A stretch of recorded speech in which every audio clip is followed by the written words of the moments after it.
Go.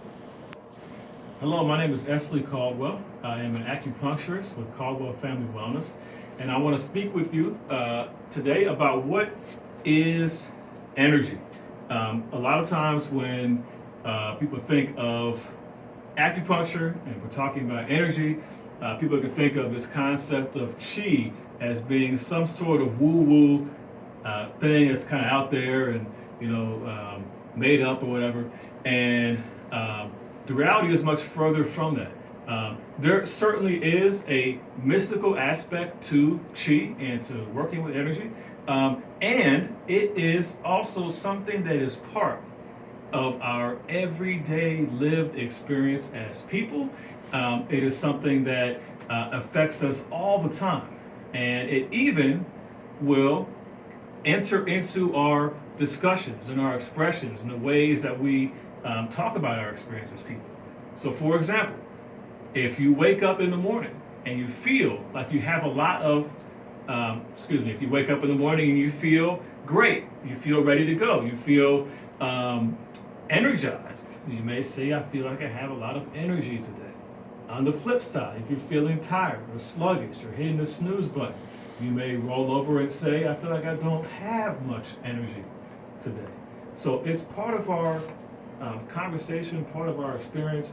For example, if you enter into a room or space and there's a lot of warmth that's there. Say it's in a group meeting and there's a lot of warmth, a business meeting or a networking event, and there's warmth and there's connection and people are smiling and happy.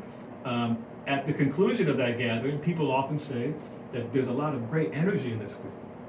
On the flip side, if you enter into a group and say they've just gotten some terrible news, or there's a conflict, the energy is going to feel off, and you may say that. When you meet somebody for the first time and you feel a connection, or you later enter into a relationship with them, there's an attraction, there's a chemistry, that's energy.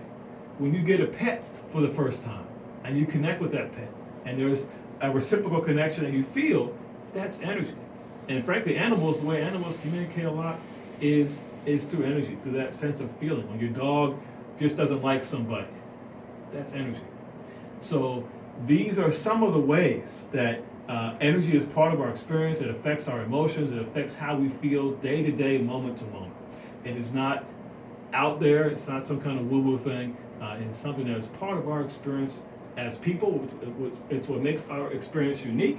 And that is a very important thing to understand. And so with acupuncture, what we're doing is we're helping to improve the flow of that energy in your body. So there are pathways, and this is one of the charts of these pathways in the body. They're called meridians. They are separate and distinct from other physiological pathways in the body, like blood vessels, nerves, and lymph. There are some new theories out there. One of them is called the primovascular system, and this theory is showing that there are microtubules of there are basically pathways in the body that you can slice your arm open, and with a microscope you can see that there are some subtle pathways that are theorized to be these meridians. So at this point they're kind of unknown in terms of what they are, but it's called the primovascular system. There's more research that's being done on this to help demonstrate how these pathways work and how they conduct energy. And so my job as an acupuncturist is essentially to help to improve that flow of energy within your body so that the energy is flowing in the most optimal and the most balanced way. And when the energy is off, that's when we experience various symptoms or pain or disease. And so when the energy is optimized, then we are feeling at our best. And so that is kind of an overview of energy and how it affects us and what it really is. Okay? So thank you very much for listening, and enjoy the rest of your day.